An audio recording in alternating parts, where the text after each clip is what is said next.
Bugungi sanamiz 20-fevral. Juma yomini hamma mo'min birodarlarimizni ro'zayi Ramazon kuni bilan tabriklaymiz. Bugun ulug' juma muborak bo'lsin. Biz o'z videomizni boshladik. Va nihoyat quyoshlar shu darajada chiqdiki, buni ko'rgan pomidorlarimiz ancha tomi ketib qoldi degan bo'laveradi. Chunki bulutli kunlardan sirras bu darajada bir haftacha isib ketishini ne только men, balki pomidorlarimiz ham kutmagandi.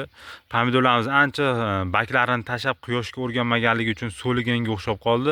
Lekin Xudoga ming qatla shukr, pomidorlarimiz quyoshga ham ancha o'rganib, baklarini yoyib, go'zal holatga keldi. Biz juma kuni 20-fevralda pomidorlarimizni chaynatishlikni qaror qildik. Anchadan beri chaynatganimiz yo'q edik. Birinchi chaynatgan pomidorlarimizni g'o'ralar mana shunday holatga keldi. Ikkinchilari mana uchinchilari. Gulshonalar juda ham ko'p, go'zal, chiroyli holatda ketyapti. Endi hammasi bunaqa tuymagan bo'lsa-da, lekin tuyganlari juda ham ko'p. Xudo xolasa, kunlar shu darajada isib ketsa, pomidorimiz hammasi bir-biriga yetib, go'zal holatga kirib boradi. Pomidorimizga qanday ozuqa beramiz? Shu juma kunida bugungi ertamatanda nitratli ozuqalar beryapmiz. Kalsiy nitrat berdik 1 kilo, yarim kilo magniy nitrat va yarim kilo kaliy nitrat temir bo'r qilib 1 tonna suvga tagidan berdik. Xudo xolasa, shu bizga maslahat bergan akamiz aytishi bo'yicha bir safar nitratli, bir safar fosforli va sulfatli ozuqalar bering dedi. Bu pomidorga juda ham o'suv nuqtasida va mevalarni boqishga juda zo'r effekt beradi dedi. Xudo xolasa, keyingi ozuqamizga ham ozuqalarimizni olib kelib qo'ydik. 1 kilodan 1 kilo 200 manfasat kaliy, 1 kilo kaliy nitrat va kaliy sulfat va magniy sulfat temir bo'r qilib keyingi ozuqamizni Xudo xolasa beramiz. Pomidorlarimiz quyosh chiqqandan beri juda ham o'zgarish sezilar darajada kuchayib ketdi. Barglarini tashab so'liganga o'xshab qoladi. Xudoga ming qatla shukr, bunday holat bo'lgani yo'q. Barglari quyoshga o'rganib ancha o'zini tetik tutib qoldi. Mana ikkinchi gulxonasi, bu esa uchinchi gulxonasi ham ochilishga kelgan. Xudo xolasa, mana shu ketishda isish bo'lsa, pomidorlarimiz menimcha juda ham tezlashib ketsa kerak deb o'ylayman. Chunki pomidorlarimiz ancha sezildi, baklari ham qorayib, tanalari ham ancha iriklashib qolyapti. Endi bu pomidorlarimiz Xudo xolasa qachonga pishishini o'zim ham juda ham qiziqib, mana juda rivojlanmagan bo'lsa-da, mana bitta tuygan. Bular ham hozir mana tuygan, ko'rinib turibdi g'o'rasi. Bu ikkinchi gulxonasini hozir gullar chaynatib qo'ydim. Uchinchi gulxonasi ham shu gullashga kelib qopti mana. Bu 4-gulxonasi. Xudo xolasa, eng avjiga zo'r payti deb o'ylayman, aprelga chiqib qolsa juda ham dahshat bo'lardi. Agar mayda birinchisigacha bosib agar sotib olsak, juda biz o'ylagan rejalarimizda bo'lib ketardi. Baribir buni vohli ekkani bilan imini bizda Qo'qon zonada juda qiyin ekan. Bulutli kunlar juda ham ko'p bo'lganligi sababli buni eng zo'r payti agar bir 10-yanvardan yoki juda vohli ekmoqchi bo'lsa 1-yanvardan eksa shu ma'qul bo'lar ekan. Undan yo oldin ekish kerak yoki keyin ekish kerak ekan. Undan keyingisi juda ham qiyin bo'lar ekan. Biz termizlarimizni olib tashaganmiz 1 hafta bo'ldi va bu qilgan ishimiz eng to'g'ri ishim bo'ldi. Chunki bundan keyin quyoshlar chiqib juda ham zo'r rivojlanib ketdi. Bu esa bizni juda ham xursand qildi. Bu chekkanimiz turibdi. Forchkalar ochganligimiz sababli hozir havo shu issiqda ham mana shu forchkalarimiz umuman havoni yetkazib bera olmayapti. Chekkanni ochishga to'g'risi o'zim nima qilmayapman, chunki ertadan Qo'qonda shamol ekan. Shu sababli pomidorlarimizda ikkita chekka salafanda ochganim yo'q.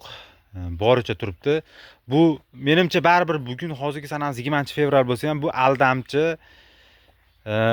issiq bo'lishi mumkin. Bilasizlar, bir sovuq kelib qolishi mumkin. 1-2 kundan buyon issiqxonamizga o't qo'yilganim yo'q.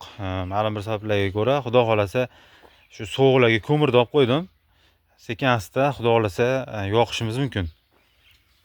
Salafanlarimiz turibdi. Bu taraflar quyosh to'g'ridan-to'g'ri tushsin deb ochib qo'yganman va pomidorlarimizga bu zo'r ta'sir qildi deb o'ylayman. Chunki pomidorlarimizda ko'rinib turibdi. Bir haftadan buyon endi rost mana bir mo'nda turli bir quyosh ko'rinyapti.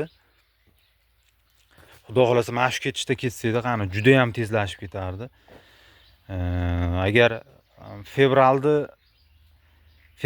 oxirigacha agar mana shunaqa isib turganda 4 ta 5 ta gul chaynatib olganimda qani edi, juda ham dahshat bo'lardi.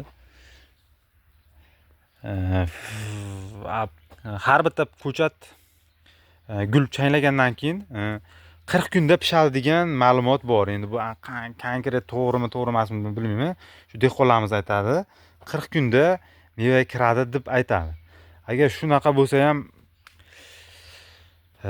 agar martcha ham gullasa, menimcha agar fevralda, aprelga pishib qolar ekan. 4 ta, 5 ta, 6 ta yarısida agar aprelda ichi sotib olsak, menimcha narx-navo tushib ketmasa kerak. Xudo xolasa shunaqa fikrdamiz. Pomidorlarimiz tomiri ancha rivojlanib olgan. Xudo xolasa ozuqalarni berdik. Bundan keyin orqasidan agar yengil oddiy suv berib yuborish niyat bor, xudo xolasa. Pomidorlarimizning namlari juda nima emas. Bemalol suv bersak bo'ladi. Havola siyapti, bemalol fortichkani ochyapmiz. Umuman qo'rqmasak ham bo'ladi. Keyin yana bitta muhim ishlarimizdan bittasi taydagi baklarni olib chiqdim. Mana bu meva bo'layotganmiz. Mevani tagida bitta barg, tepasida bitta barg qoldirib, mana shu yergacha baklarni polniy tozalab chiqdim. Bu esa quyosh to'g'ri yerga tushib, yerda qizdirib, yaxshi effekt beradigan maqsadda qildik. Pomidorlarimiz zo'r. Endi shu havo isi beryapti. Endi ozuqalarini to'xtatmasdan berib tursak, menimcha zo'r rivojlanib ketsa kerak. Birinchi gulxonada deyarli bir 70-80% zo'r bo'lsa ham, baribir gulxonada rivojlanmay qolganlari ham bor. Mana bunday ochilmay. Bular esa yurmay qolgan, xudo xolasa vaqt o'tishi bilan yurib ketsa kerak. Yerga amal keldi. Fevral bo'lishiga qaramasdan juda ham isib ketganligi uchun yerga bemalol amal keldi desak bo'laveradi, chunki o'tlar, bug'doylar ancha sezilarli darajada o'sib ketibdi. Xudo xolasa mana shunday holatdamiz. Menimcha isitishi yo'q issiqxonalar ham menimcha ekishni boshlab yubordi, hattoki vodiyda. Endi Surxondaryo bizdan ancha oldinda. Ular ancha oldin ekib bo'lishgan menimcha. Lekin vodiyda ham ko'ryapman. Shu yon atrofimizdagi hamma dehqonlar ekishga tayyorgarlik ko'rib ekkanlar ham bor.